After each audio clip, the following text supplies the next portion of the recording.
Merci Monsieur le Président. Monsieur le Premier ministre, j'aimerais avec vous avant toute chose penser aux morts de la Covid, bientôt 100 000 cette semaine, aux malades, à leurs familles, en disant que nous ne nous résignons pas face à cet état de fait tragique. Le variant brésilien, Monsieur le Premier ministre, frappe durement le Brésil et pourrait, dit-on, compromettre en Europe et en France, à lui seul, les efforts accomplis en matière de lutte contre la pandémie, d'aucuns parlant même d'une possible 4e vague. Ce variant semble plus contagieux que tout autre, toucherait aussi des populations plus jeunes. Il y aurait plus de 50% des malades en soins intensifs au Brésil qui auraient moins de 40 ans. Ce variant aurait une capacité forte de réinfection, on l'a observé notamment à Manaus, et d'ores et déjà, 17 mutations auraient été identifiées. Vous venez d'annoncer, Monsieur le Premier ministre, que face à la menace, la France, comme d'autres pays d'Europe, avait décidé de l'interruption de ses liaisons aériennes avec le Brésil. Et je crois que c'est une nécessité et une très bonne décision. Certains pays, cependant, depuis plusieurs mois, ont décidé, face à l'émergence de variants, de massifier leur capacité de séquençage du virus pour détecter les variants les plus contagieux, pour identifier les événements de surpropagation, pour suivre au plus près l'évolution de l'épidémie. Mais la France connaît en la matière un très grand retard.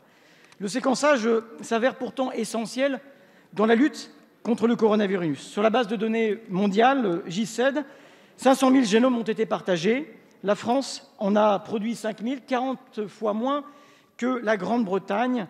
Les Britanniques ont investi, dès mai 2020, 20 millions de livres pour créer leur consortium de génomique du Covid-19. Ce n'est pas un effort qui, pour l'instant, a été accompli par la France. Monsieur le Premier ministre, c'est un enjeu majeur. Pourriez-vous nous dire ce que la France fait pour traquer ce virus et comment il entend rattraper ce défi du séquençage si majeur? Merci, monsieur le député. La parole est à monsieur Olivier Véran, ministre des Solidarités et de la Santé. Monsieur le député Boris Vallaud, vous avez raison d'insister sur l'importance des techniques permettant d'identifier des variants quand on a identifié du virus. Il y a deux méthodes qui existent et qui sont pratiquées massivement en France.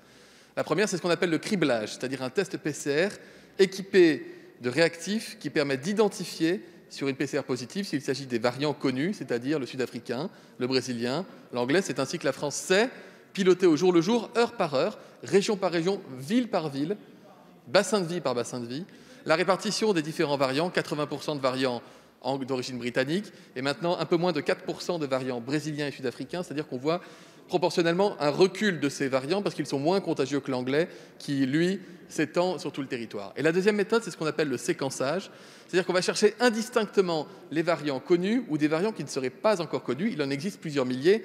Rien qu'au Brésil, 90 variants ont été identifiés. Monsieur le député, il n'est factuellement pas exact de dire que la France ne ferait pas du séquençage de masse. Nous réalisons plusieurs milliers de séquençages par semaine qui sont extrêmement utiles, qui sont faits par ce qu'on appelle les centres nationaux de recherche et qui nous permettent, par exemple, d'identifier s'il y a dans certains endroits de nouveaux variants apparaissent, confère le fameux variant du Trégor dont il avait été question il y a 3 semaines.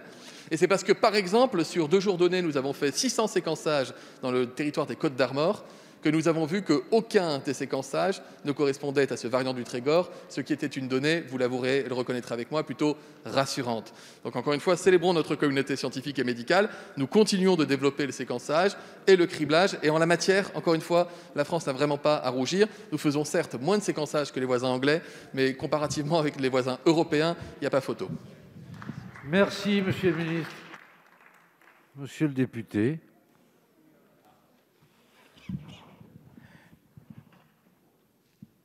Oui, monsieur le ministre. Monsieur le député, oui.